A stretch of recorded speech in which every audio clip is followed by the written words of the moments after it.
السلام علیکہ یا شریک القرآن، اے قرآن کے شریک تجھ پہ ہمارا سلام ہو۔ اور دوسرے سلام کا فلسفہ یہ ہے کہ سلام کسی مردے کو نہیں کیا جاتا۔ میں توجہ چاہ رہا ہوں۔ السلام علیکہ جو امام زمانہ کو سلام کرتے ہو، سلام کسی مردے کو نہیں کیا جاتا، بلکہ سلام ہمیشہ زندہ کو کیا جاتا ہے۔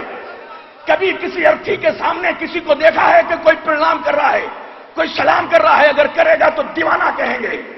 سلام زندہ کو کیا جاتا ہے۔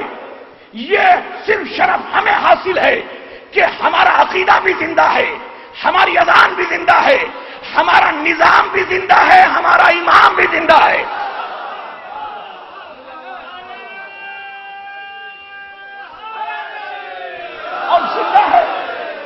اور زندہ ہے تو ایسے ہی نہیں، وہ ایسا زندہ ہے جو شریک القرآن ہے، قرآن کا شریک ہے۔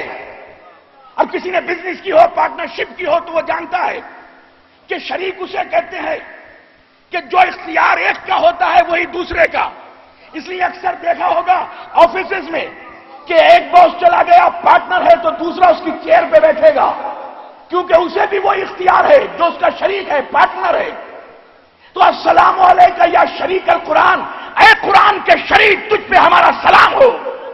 یعنی ہمارا امام وہ ہے کہ جو کسی ایسے ویسے کا شریک نہیں، قرآن کا شریک ہے۔ تو امام کی بھی صفت وہ ہونی چاہیے جو قرآن کی صفت ہو۔ قرآن کی صفت کیا ہے؟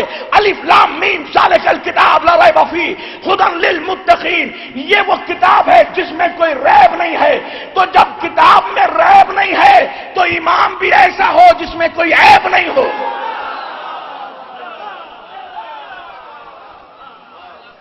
قرآن اگر اس کا شریک امام ہے تو قرآن زندہ ہے تو اس کا شریک بھی زندہ ہونا چاہیے۔ قرآن اگر ہر جگہ ہے تو امام کو بھی ہر جگہ ہونا چاہیے۔ قرآن اگر معجزہ ہے تو امام کو بھی صاحب اعجاز ہونا چاہیے۔ بس زحمت تمام کر رہا ہوں دوستو، السلام علیکہ یا شریک القرآن، السلام علیکہ یا تفسیر الفرقان۔ امام میں اور غلام میں یہ فرق ہے کہ امام کو سلام کیا جاتا ہے اور غلاموں کی حیثیت تو خود قرآن بتا رہا ہے، واللہ اخرجکم من بطون امہاتکم لا تعلمون شیئا وجعل لکم السمع والابصار والافئدۃ لعلکم تشکرون۔ جب ہم نے تمہیں تمہاری ماں کے شکم سے ظاہر کیا، یہ ہماری اور تمہاری بات ہو رہی ہے، تو تم کچھ نہیں جانتے تھے، جاہل تھے، یعنی پیدا ہوئے تو جاہل تھے، اور جب مرو گے تب بھی جاہل۔ ابتدا اور انتہا جہالت، چاہے وہ کوئی مکے میں نماز پڑھانے والا ہو یا مدینے میں اذان دینے والا ہو، حاجی ہو، نمازی ہو، مؤلف ہو، مصنف ہو، جو بھی پیدا ہوا ہے وہ نجس ہے، مرے گا تو نجس ہوگا۔ تو اب تمہیں کس نے اختیار دے دیا کہ تمہارا آغاز و انجام جب نجاست سے ہے تو تمہیں کس نے اختیار دے دیا کہ اس سے مقابلہ کرو؟ جو پیدا ہو تو کعبے میں، دنیا سے جائے تو مسجد میں۔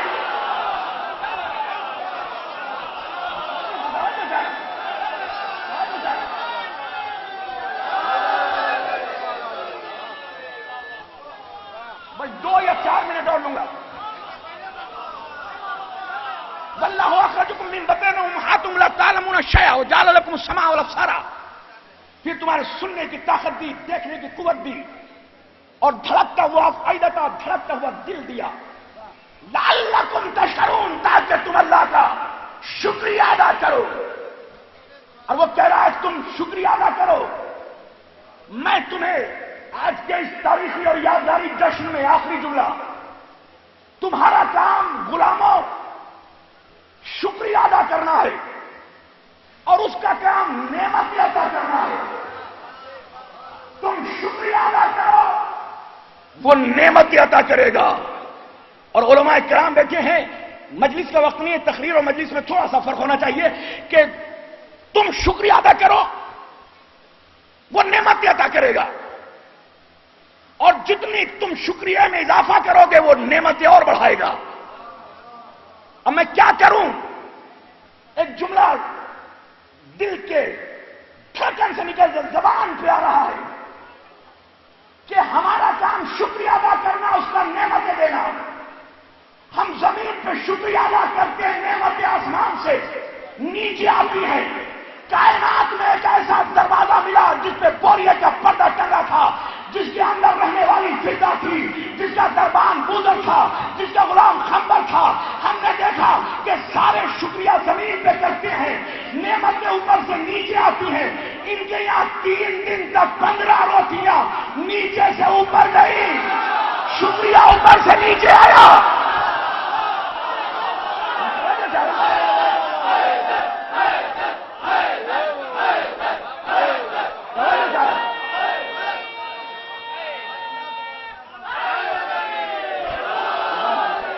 آواز بلند نعرہ سلام.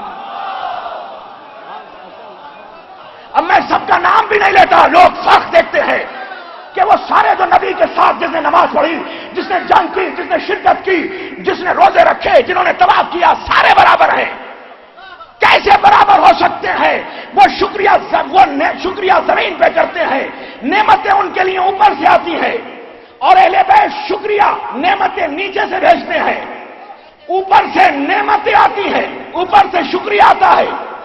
اب کیونکہ پڑھے لکھے حضرات ہیں جو آگوش مادر سے لکھنؤ میں نگری سے سنتے ہیں، پوری تاریخ اسلام ان کے سامنے ہاتھ پہ ہتھیلی کی طرح ہے.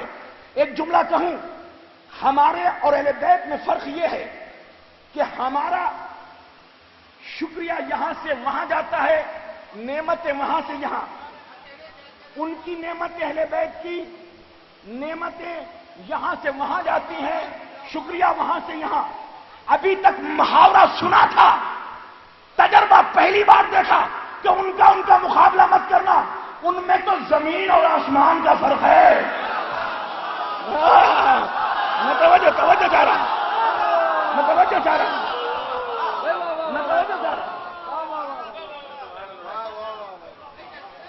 اور یہ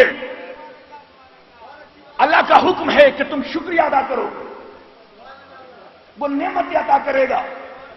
اور پتہ نہیں جس نبی نے جیسے جیسے شکریہ ادا کیا، اللہ نے اسے ویسے نعمت دی.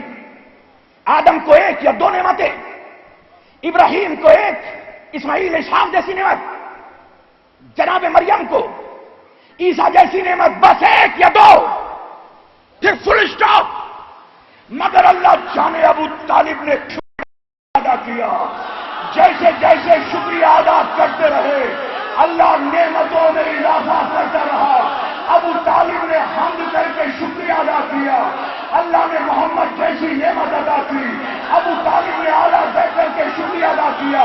اللہ نے علی جیسی نعمت ادا کی. ابو طالب نے محسن کہہ کے شکریہ ادا کیا. اللہ نے حسن جیسی نعمت ادا کی. ابو طالب نے قدیم الاحسان کہہ کے شکریہ ادا کیا. اللہ نے حسین جیسی نعمت ادا کی. ابو طالب نے سجدے کر کے شکریہ ادا کیا. اللہ نے سید سجاد جیسی نعمت ادا کی. ابو طالب نے علم کے ساتھ شکریہ ادا کیا. اللہ نے امام باقر جیسی نعمت ادا کی. ابو طالب نے صداقت کے ساتھ شکریہ ادا کیا. اللہ نے صادق جیسی نعمت ادا کی. ابو طالب نے علم کے ساتھ شکریہ ادا کیا.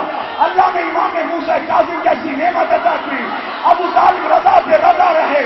اللہ نے امام رضا جیسی نعمت ادا کی. ابو طالب نے تقوی کے ساتھ شکریہ ادا کیا. اللہ نے محمد تقی جیسی نعمت ادا کی. ابو طالب نے طہارت کے ساتھ شکریہ ادا کیا. اللہ نے عسکری اللہ نے نہ امام تقی جیسی نعمت ادا کی.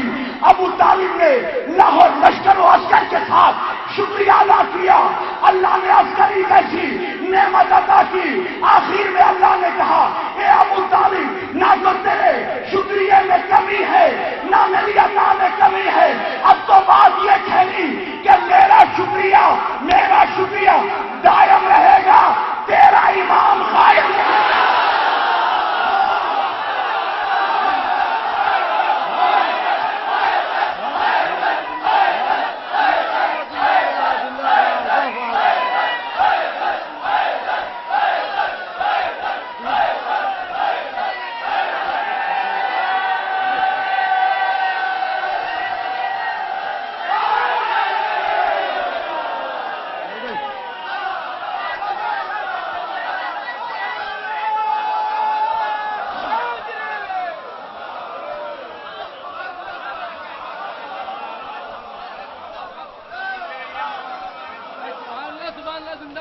ہم تو خطابت میں بھی آپ کے لیے آئے تھے کہ تاکہ مومنین کو خوش کریں، سیاست میں بھی آپ کے لیے آئے تاکہ آپ کے لیے کچھ کام کریں۔ اے باغ عسکری کے مقدس ترین پھول، تھک کے نہیں، شک کر کے نہیں، جب امام کے فضائل سنا کرو، نہ تھک کر کے نہ شک کر کے۔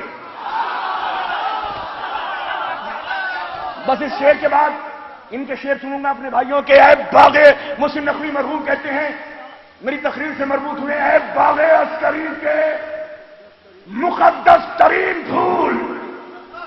اور انشاءاللہ اگلے سال میں ریکویسٹ کروں گا، لیٹ ہو جاتا ہے آپ کا پروگرام، کہ مکھیہ منتری کو یہاں پہ آپ کے پروگرام میں لے کے آئیں گے، لیکن 9 بجے اگر شروع کریں گے آپ، کیونکہ زیادہ نائٹ میں آنا مشکل ہے، 9 بجے آپ شروع کریں گے تو وزیر اعلیٰ کو، چیف منسٹر کو انشاءاللہ آپ کے پروگرام میں اگلی برس لے کے آئیں گے۔ اے باغ عسکری کے مقدس ترین پھول، اے کعبہ فروع نظر، قبلہ اصول، آ ہم سے کر خراج دل و جاں کبھی وصول، اور تیرے بغیر ہم کو قیامت نہیں قبول۔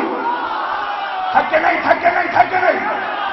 اے باغ عسکری کے خراج عقیدت پیش کر رہا ہوں ساری ماؤں، بہنوں، بھائیوں، جوانوں کی طرف سے جو آج جشن منانے آئے ہیں۔ اے باغ عسکری کے مقدس ترین پھول، اے کعبہ فروع نظر، قبلہ اصول، ہم سے کر خراج دل و جاں کبھی وصول، اور تیرے بغیر ہم کو قیامت نہیں قبول۔ دنیا نہ مال و زر نہ حکومت کے واسطے، ہم جی رہے ہیں تیری ضیا